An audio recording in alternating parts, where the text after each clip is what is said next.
स्वागत है आपका हमारी दक्षिण भारत यात्रा की इस नई छठी कड़ी में। हमारी यात्रा में आप इससे पहले अत्रप्पिल्ली के झरने, अल्लेप्पी के बैकवाटर,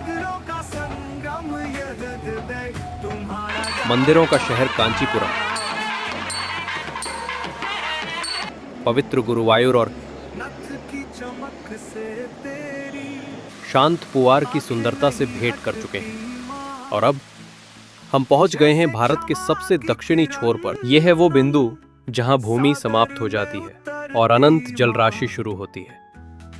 ये केवल एक भौगोलिक अंत नहीं, बल्कि सदियों के इतिहास, आस्था और संस्कृति का संगम है।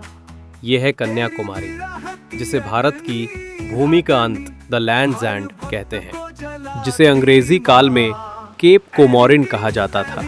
ये वो अद्भुत स्थान है जहां 3 विशाल जलराशियां मिलती हैं, अरब सागर, बंगाल की खाड़ी और हिंद महासागर। वर्षों से ये धारणा रही है कि यहाँ पानी के 3 अलग अलग रंग साफ दिखाई देते हैं, जो उनकी विशिष्टता को दर्शाते हैं। हालांकि ये रंग अक्सर रोशनी, गहराई या तलछट के कारण दृश्य भ्रम, विजुअल इल्यूजन से अधिक कुछ नहीं होते। फिर भी ये स्थान अपने आप में इतना अद्भुत है कि ये प्राकृतिक रूप से हमें विविधता में एकता का पाठ पढ़ाता है।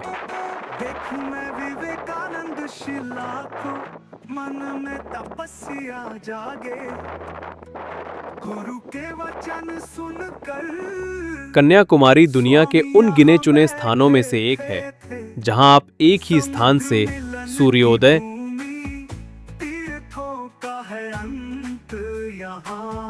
और सूर्यास्त दोनों देख सकते हैं। सूर्य का उगना और डूबना यहाँ एक दैवीय अनुभव बन जाता है।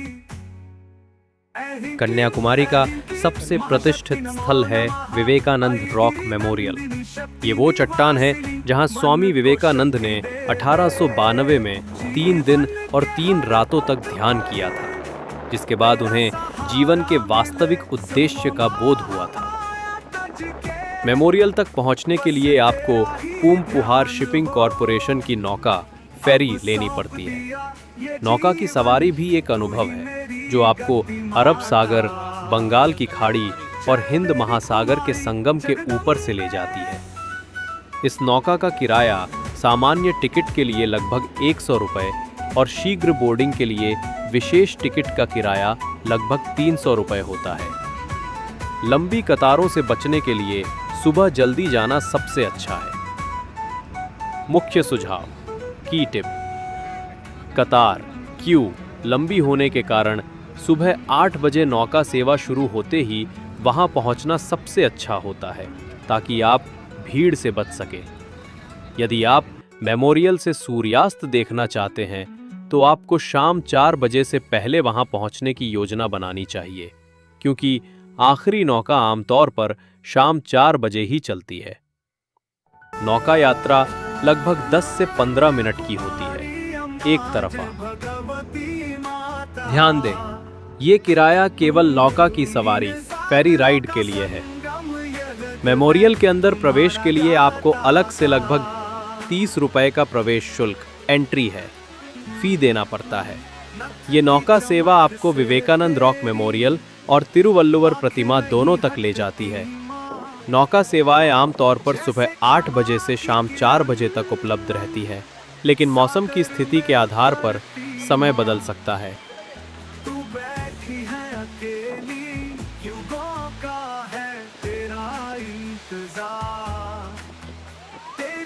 लेकिन कन्याकुमारी सिर्फ प्राकृतिक सुंदरता के लिए नहीं जाना जाता।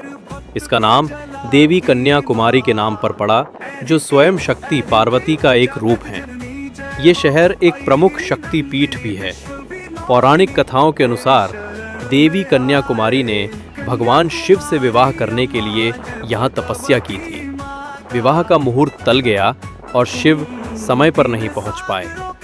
देवी हमेशा के लिए कुंवारी रहीं और विवाह के लिए एकत्रित चावल और अन्य अन्न पत्थरों में बदल गए। समुद्र के बीचों बीच 2 विशाल स्मारक हैं जो भारतीय चिंतन की 2 महत्वपूर्ण धाराओं का प्रतिनिधित्व करते हैं। पहला है विवेकानंद रॉक मेमोरियल, माना जाता है कि इसी चट्टान पर स्वामी विवेकानंद ने वर्ष 1892 में 3 दिनों तक गहन ध्यान किया और उन्हें ज्ञान प्राप्त हुआ। इस रॉक मेमोरियल में 2 मुख्य संरचनाएं हैं, विवेकानंद मंडपम और श्रीपाद मंडपम। ये स्थान केवल एक स्मारक नहीं, बल्कि राष्ट्रवाद, ज्ञान और ध्यान की शक्ति का प्रतीक है।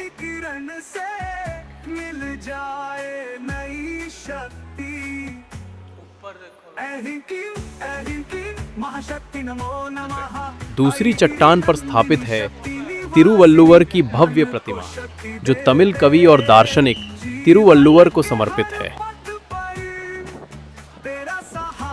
उनकी कालजयी कृति तिरुक्कुरल को तमिल संस्कृति का बाइबिल माना जाता है। प्रतिमा की ऊंचाई 133 फीट है, जो तिरुक्कुरल के 133 अध्यायों का प्रतिनिधित्व करती है। ये प्रतिमा ज्ञान और धर्म के प्रति अटूट आस्था का प्रतीक है।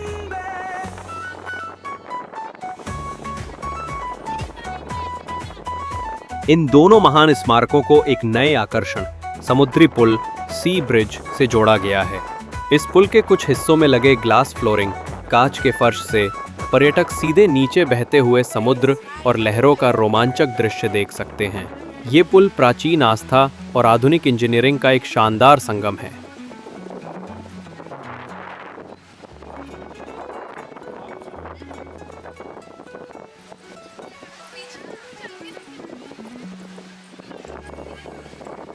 इतिहास और संस्कृति कन्याकुमारी का क्षेत्र सदियों से एक महत्वपूर्ण व्यापारिक और राजनीतिक केंद्र रहा है।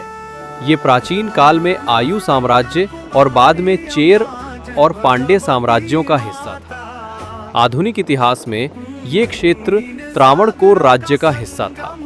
इसीलिए यहाँ की संस्कृति, भाषा और वास्तुकला में तमिलनाडु और केरल दोनों का सुंदर मिश्रण देखने को मिलता है।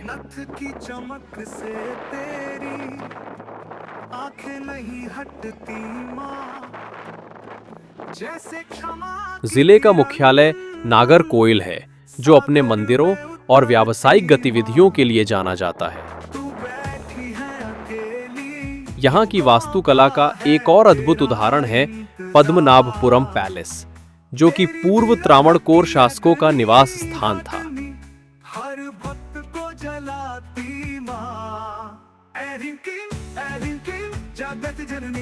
पास में ही वट्टक्कोटय किला है, जो 18वीं शताब्दी में त्रावणकोर सेना के बचाव के लिए समुद्र तट पर बनाया गया था। आस्था और इतिहास के साथ कन्याकुमारी ने देश को एक और महत्वपूर्ण विरासत दी है। गांधी मेमोरियल मंडपम उस स्थान पर बना है जहां महात्मा गांधी की अस्थियों को विसर्जन से पहले रखा गया था। इसके अलावा सुनामी मेमोरियल पार्क 2004 की विनाशकारी सुनामी में अपनी जान गंवाने वाले लोगों की याद दिलाता है। यात्रा गाइड, कैसे पहुंचे और कहां ठहरें।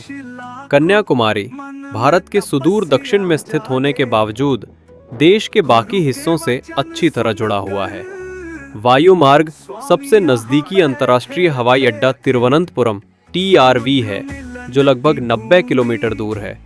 रेल मार्ग कन्याकुमारी का अपना एक प्रमुख रेलवे स्टेशन है, जो देश के कई बड़े शहरों से सीधी ट्रेनों द्वारा जुड़ा हुआ है।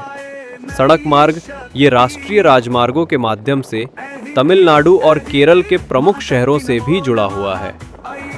आवास के मामले में शहर का केंद्र किफ़ायती लॉज और मध्यम श्रेणी के होटलों से भरा हुआ है। सूर्योदय का सबसे अच्छा दृश्य देखने के लिए समुद्र तट के पास के होटल में ठहरना सबसे सुविधाजनक रहता है। कन्याकुमारी केवल भारत के मानचित्र का अंतिम बिंदु नहीं है। ये वो भूमि है जहां ज्ञान, आस्था और प्रकृति का अटूट चक्र चलता रहता है। ये हमें सिखाता है कि कुछ चीज़ों को पूर्ण होने के लिए अनंत काल तक प्रतीक्षा करनी पड़ सकती है, और इसी प्रतीक्षा में उनकी असली शक्ति और सुंदरता निहित है। ये भारत का वो छोर है जहां हर डूबता सूरज एक नई उम्मीद को जन्म देता है, हर अंत में एक नई शुरुआत को। मैं हूं कृष्ण कुमार भोगल, और मुझे उम्मीद है कि आपको कन्याकुमारी की ये यात्रा पसंद आई होगी। ऐसी और भी दिलचस्प कहानियों और यात्राओं के लिए मेरे चैनल को सब्सक्राइब करना ना भूलें। इस वीडियो को लाइक करें और अपने दोस्तों के साथ शेयर भी करें। ये थी हमारी दक्षिण भारत यात्रा श्रृंखला की छठी कड़ी। अगर आपने हमारी पिछली कड़ी केरल के अद्भुत बैकवाटर नहीं देखी है तो उसे जरूर देखें। और अगली कड़ी में हम जा रहे हैं मदुरई, पूर्व का एथेंस, तो इंतजार कीजिएगा।